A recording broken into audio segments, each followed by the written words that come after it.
దేవుని సువార్త అన్నది ప్రకటిస్తూ వస్తున్నాడు. అయితే ఇక్కడ మనం చూసుకున్నట్లయితే టైటిల్ అరణ్యంలో యెహోవా మార్గం సిద్ధపరచాలి.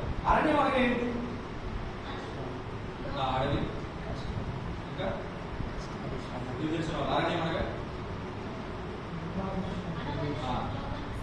నేను చెప్పిన కరెక్ట్. అరణ్యం అనగా ఒక ఏం చూసుకున్నట్లయితే శ్రమ, ఇబ్బందులు, కష్టాలు.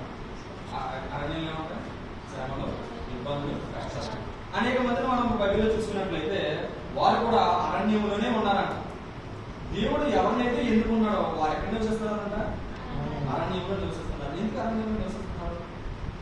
దేవుడు ఎన్నుకున్న వారిని మంచి ఒక లగ్జరీ లైఫ్ ఇవ్వాలనుకున్నాడు కదా, మరి ఎందుకు అరణ్యంలో వారిని పెడుతున్నాడు? గమనించారా? ఎందుకు దేవుడు ఎన్నుకున్న వారిని అరణ్యంలో పెడుతున్నాడు అని అంటే, అరణ్యం అనగా శ్రమలు, ఇబ్బందులు, కష్టాలు అన్నది చూసాం కదా, ఇవన్నిటిలో వారిని ఎదుర్కోవాలని, జయించాలని దేవుడు ఎన్నుకున్న వారిని అరణ్యంలో పెడుతున్నాడు. స్తోత్రం. హల్లెలూయా. అరణ్యంలో ఎందుకు పెడుతున్నట్టు వారిని? శ్రమలు, ఇబ్బందులను, కష్టాలను జయించడానికి దేవుడు ఎన్నుకున్న వారిని ఎక్కడ పెడుతున్నాడంట? అరణ్యంలో పెడుతున్నాడంట. మన బైబిల్లో చాలా మందిని చూస్తూ ఉంటాం. వారు ఎక్కడ ఉన్నారు? అరణ్యంలో ఉన్నారు. అయితే వారికి ఏం చేస్తాడంటే దేవుడు వాళ్ళకి ఒక ట్రైనింగ్ అన్నది ఇస్తూ ఉంటాడు. మీకు అందరికి అర్థం అవ్వదు. అరణ్యంలో ఏం చేస్తున్నాడంట? దేవుడు ఒక ట్రైనింగ్ అన్నది ఇస్తూ ఉన్నాడు. ఈరోజు మనం కూడా అనుకోవచ్చు, మనం కూడా కాలేజ్లో ఉన్నాం కదా, క్యాంపస్లో ఉన్నాం కదా, అంటే మనం కూడా ట్రైనింగ్ తీసుకున్నాం కదా, ఇది ఒక అరణ్యమేనా అని. ఎస్, ఇది కూడా అరణ్యమే, ఇది కూడా అరణ్యమే. కానీ మనం ఎంట్రన్స్ ఉన్న అరణ్యానికి, అంటే అరణ్యానికి ఎంటర్ అయ్యే ఎంట్రన్స్ ఉన్నాం. అరణ్యం అంటే ఏంటి? ఇప్పుడు వెళ్ళబోయే మిషన్ ఫీల్డ్ అన్నమాట. మనం వెళ్ళే సేవ పొలంలో అరణ్యం. ఇప్పుడు అందులో కష్టాలు ఉంటాయి, శ్రమలు ఉంటాయి, ఇబ్బందులు ఉంటాయి. మరి ఇప్పుడు ఇబ్బందులని మనం ఎలా ఎదుర్కోవాలి? బాప్తిసం ఇచ్చి యోహాను గారు అరణ్యంలో ఉన్నారు.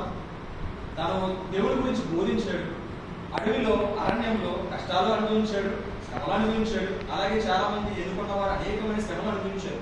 మరి వాళ్ళు ఏ విధంగా బోధించారు? ఎలా ఎదుర్కొన్నవారు?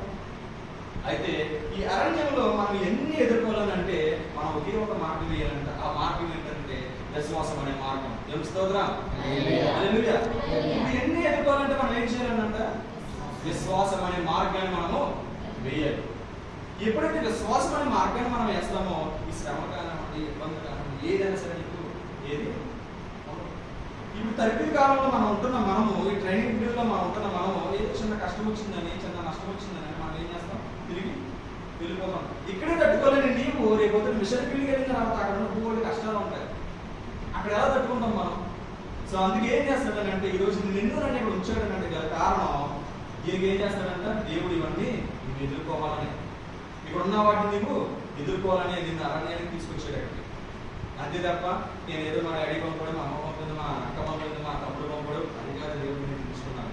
దేవుడు నిన్ను ఇక్కడికి వేసాడనంటే మనం అనుకుంటూ ఉంటాం, అరే నా జీవితంలో బోల్డ్ కష్టాలు ఉంటాయి, నా జీవితంలో ఎన్నో ఇబ్బందులు ఉంటాయి, దాన్ని నేను ఎదుర్కోలేకపోతాను. ఒక కష్టం మీద పోతే, ఒక కష్టం పోతే ఇంకో కష్టం వస్తుంది, ఒక కష్టం మీద పోతే ఇంకో కష్టం వస్తుంది అని మనం ఆలోచిస్తూ ఉంటాం. ఇవన్నీ కష్టాలు నీకు వస్తుందనంటే, ఒక కష్టం నీకు వచ్చిందని అంటే దాన్ని ఎదుర్కొన్నావు కాబట్టి వేరే కష్టం నీకు దేవుడు అనుగ్రహించాడు. ఎందుకంటే దాన్ని తట్టుకుని నువ్వు నిలబడ్డావు కాబట్టి. నువ్వు తట్టుకోకుండా నువ్వు వెళ్ళిపోతే నీకు ఆ కష్టం ఉండదు కదా. ఇక్కడ ఆ కష్టంలో నువ్వు తట్టుకోలేక కానీ వెళ్ళిపోతే నువ్వు శుభ్రంగా ఇంటి దగ్గర ఫుల్ లగ్జరీ లైఫ్ చూడొచ్చు. మరి ఎటువంటి నువ్వు ఇక్కడ ఉన్నావు, ప్రతిసారి నీకు ఒకదాని మీద వస్తుందని అంటే నువ్వు దాన్ని బట్టి అర్థం చేసుకోవాలి, అసలు దేవుడి దృష్టిలో నేను పడ్డాను అని, దేవుడు నన్ను వాడుకుంటాడని నువ్వు గ్రహించుకోవాలి. అయితే ఇవన్నీ ఎలా ఎదుర్కోవాలనంటే విశ్వాసం అనే మార్గాన్ని మనము వేయాలి. విశ్వాసం అనే మార్గాన్ని మనం వేయాలి. అయితే రక్తస్రావం గల స్త్రీ, ఈ స్త్రీ ఏం చేసిందని అంటే, ఈ స్త్రీ ఒక రోగంతో బాధపడుతుంది ఎప్పటి నుంచో. అయితే ఆవిడున్న ఒక గ్రామంలో యేసుక్రీస్తు వారు ఒక మార్గంలో వెళ్తూ ఉండగా ఆవిడకి తెలిసిందనంట, యేసుక్రీస్తు ప్రభు వారు ఈ మార్గంలో వెళ్తారని. అప్పుడు ఆవిడ అనుకుందంట, ఒక యేసుక్రీస్తు వారు ప్రభు దగ్గరికి వెళ్తే నేను విశ్వాసం అంటే నేను స్వస్థత పడతాను, నాకున్న రోగము అది నయమైపోతుందని నమ్ముందంట. అయితే నమ్మాలంటే ఫర్ ఎగ్జాంపుల్ ఒక ఎమ్మెల్యే గారు మన దగ్గరికి వచ్చారని అనుకోండి. ఒక ఎమ్మెల్యే గారు మన దగ్గరికి వచ్చారు, అనేక మంది ఎమ్మెల్యే గారు సీఎం అనేక మంది ఆయన చుట్టూరు గుంపు కొడతారు. గుంపుకున్నప్పుడు మనం అక్కడికి వెళ్ళి ఆయన కొట్టదేయగలుగుతామా? ఆయనతో మాట్లాడగలుగుతామా? ఎందుకని? అనేక మంది ఆయన చుట్టూరు ఉంటారు కాబట్టి. అలాగే యేసుప్రభు వారు కూడా ఒక మార్గంలో వెళ్తూ ఉండగా ఆయన కూడా చాలా జన సమూహం ఆయన చుట్టూ ఉందంట. మరి అనుకోవచ్చు కదా, అరే నేను అమ్మాయి కదా, ఆడదాన్ని కదా, నేను అంతమంది మొగల మధ్య నుంచి నేను అలాగే ఉన్నా దేవుని దగ్గరికి. అంతమంది మొగల దగ్గర నుంచి నేను దేవుని దగ్గరికి వెళ్ళి నేను నాకున్న రోగాన్ని నేను చెప్పుకుని దేవుడికి స్వస్థత పడగలదా అనే సందేశం ఉంటారా? కానీ ఆమె విశ్వాసము దేవుడి దగ్గరికి తీసుకెళ్ళిందంట. ఆమె ఏం చేసింది? ఆమె విశ్వసించింది కాబట్టి ఎవరన్నా సంబంధం లేదు, నేను వెళ్తాను, విశ్వప్రభు దగ్గరికి నేను వెళ్తాను, ఆయన దగ్గర స్వస్థత కలుగుతుంది. ఈ మనుషులు ఎవరు నన్ను ఏం చేయలేదు, నేను వెళ్తాను, నేను రక్షణ పొందుతాను, నేను స్వస్థత పడతానని నమ్మింది, వెళ్ళింది. యేసు ప్రభు వారి యొక్క డ్రెస్ ఏదైతే పట్టుకుందో ఎప్పుడు ఏమైందంట? స్వస్థత పడిందంట. దేవుని స్తోత్రం. హల్లెలూయా. ఆయన ఒక అంగీని పట్టుకుంటేనే ఆమె స్వస్థత పడింది. అంటే ఆమె విశ్వాసం ఏ విధంగా చూసారు? జస్ట్ ఒక అంగి, డ్రెస్ అంతే. యేసుక్రీస్తు ప్రభు వారు స్వస్థత చేశారు, ఆయన చేతులతో పుట్టుకున్నారు, అంతా చేశారు. మరి ఇప్పుడు విశ్వాసం దేవుడిని పట్టుకోవాలి అని అనుకోరు కదా.